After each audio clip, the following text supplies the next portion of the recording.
développer un esprit qui refuse d'abandonner.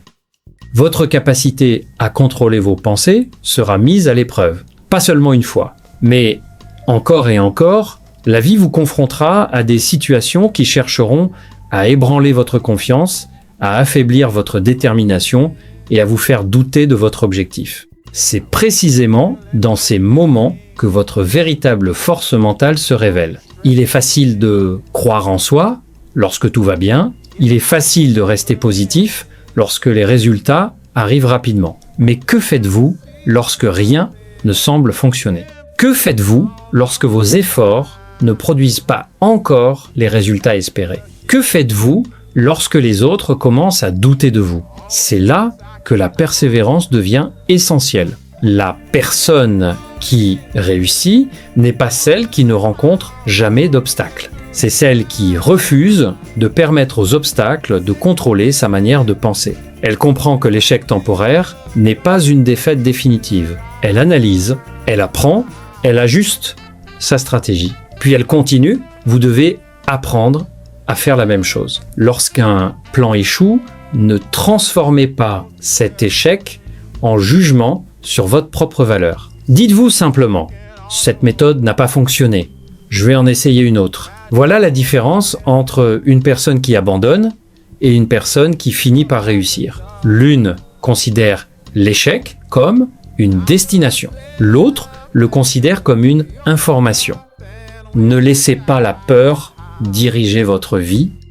La peur est l'une des forces les plus destructrices lorsqu'elle prend le contrôle de votre esprit. La peur de la pauvreté, la peur de la critique, la peur de perdre l'amour, la peur de la maladie, la peur de vieillir, la peur de la mort. Ces peurs peuvent progressivement envahir votre manière de penser jusqu'à influencer vos décisions.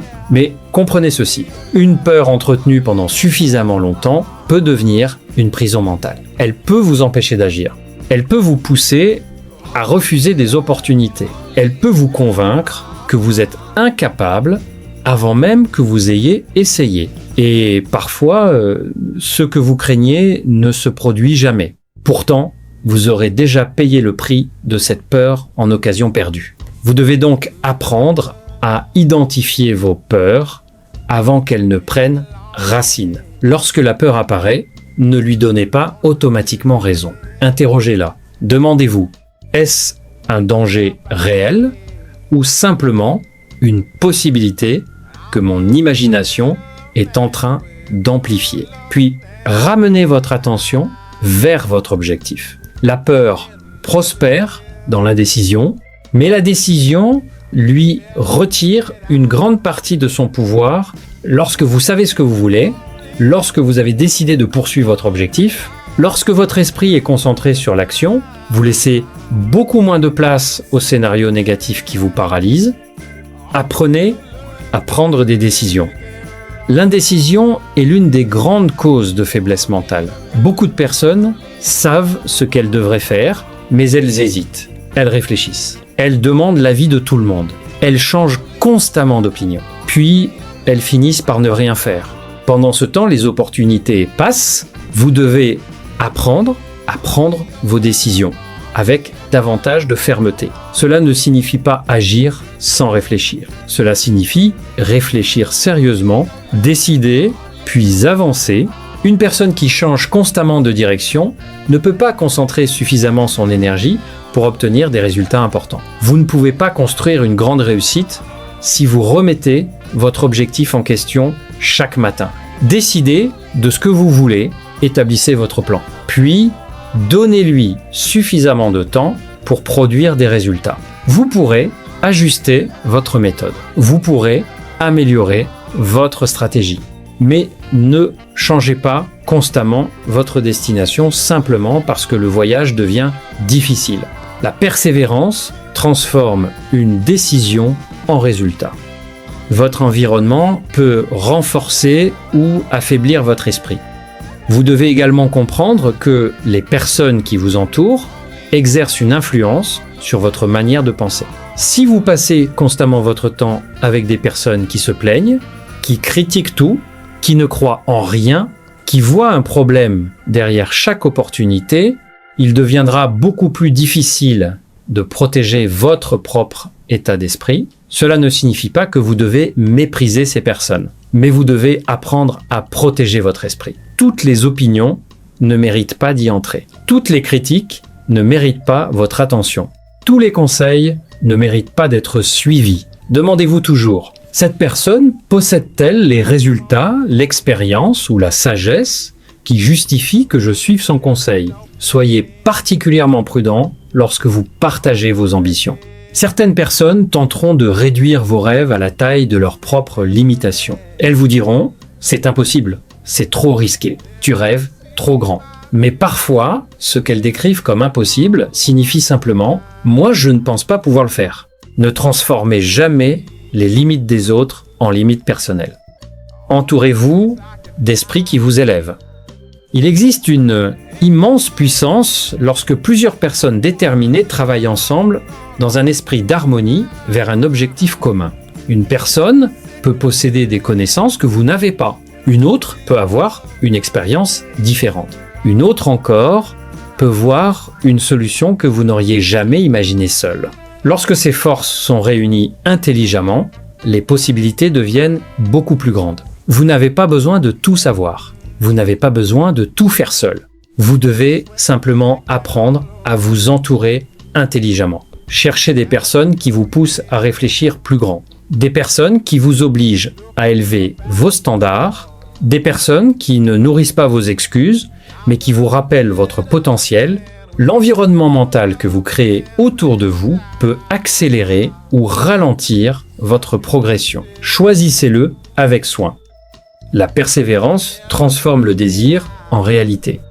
Il existe un moment dans presque chaque parcours où abandonner semble raisonnable. Les résultats tardent. Les difficultés s'accumulent, la motivation diminue. Et une petite voix commence à vous dire « peut être que ce n'est pas pour moi ». C'est précisément à cet instant que beaucoup abandonnent.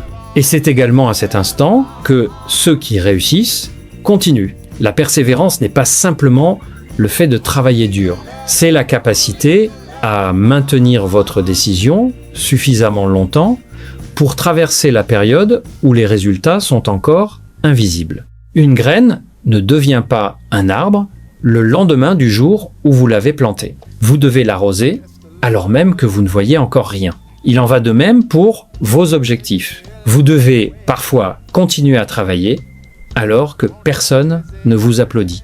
Continuez à apprendre alors que vos résultats restent modestes. Continuez à croire alors que les preuves visibles ne sont pas encore là. Mais attention, persévérer ne signifie pas répéter éternellement une méthode inefficace. Vous pouvez modifier votre plan. Vous pouvez changer votre approche. Vous pouvez apprendre de vos erreurs. Mais votre objectif principal doit rester suffisamment solide pour résister aux difficultés temporaires. Transformez les échecs en leçons. À partir d'aujourd'hui, changez votre manière de considérer l'échec. Ne dites plus « j'ai échoué, donc je suis incapable ». Dites plutôt « cette expérience vient de m'apprendre quelque chose ». Chaque revers peut contenir une information, une faiblesse à corriger, une compétence à développer, une mauvaise décision à ne plus reproduire, une nouvelle direction à explorer, mais vous ne découvrirez jamais cette leçon si vous passez tout votre temps à vous plaindre de l'échec. Analysez-le, extrayez-en la leçon. Puis, avancez. L'échec devient véritablement dangereux uniquement lorsqu'il réussit à modifier l'image que vous avez de vous-même. Vous pouvez perdre une bataille sans devenir un perdant. Vous pouvez connaître un échec financier sans être condamné à la pauvreté. Vous pouvez être rejeté sans perdre votre valeur. Vous pouvez faire une erreur sans devenir cette erreur. Séparez toujours l'événement de votre identité. Vous devez devenir plus fort que vos excuses. À un certain moment, vous devez arrêter d'attendre que quelqu'un vienne vous sauver. Personne ne peut discipliner votre esprit à votre place. Personne ne peut prendre vos décisions pour vous. Personne ne peut développer votre persévérance à votre place. Vous êtes responsable. Et cette responsabilité n'est pas une punition, c'est votre pouvoir. Parce que si vous êtes responsable de votre manière de penser, alors vous possédez également le pouvoir de la changer. Si vous êtes responsable de vos habitudes, vous pouvez en construire de nouvelles. Si vous êtes responsable de vos décisions, vous pouvez commencer à prendre de meilleures décisions dès aujourd'hui. Cessez donc de demander « Pourquoi cela m'arrive-t-il ?» et commencez à demander « Que puis-je faire maintenant avec ce que j'ai ?» Cette question vous rend immédiatement votre pouvoir, car elle déplace votre esprit du problème vers la solution, de la plainte vers l'action, de l'impuissance vers la responsabilité. Et lorsque cette manière de penser devient une habitude, les difficultés cessent d'être des murs. Elles deviennent des marches. Chaque obstacle surmonté renforce votre confiance. Chaque peur affrontée développe votre courage. Chaque décision respectée renforce votre discipline. Et chaque fois que vous refusez d'abandonner simplement parce que le chemin devient difficile, vous construisez une version de vous-même beaucoup plus puissante. Souvenez-vous, vous n'avez pas besoin d'une vie sans difficulté pour réussir. Vous avez besoin d'un esprit suffisamment discipliné pour continuer à avancer malgré elle.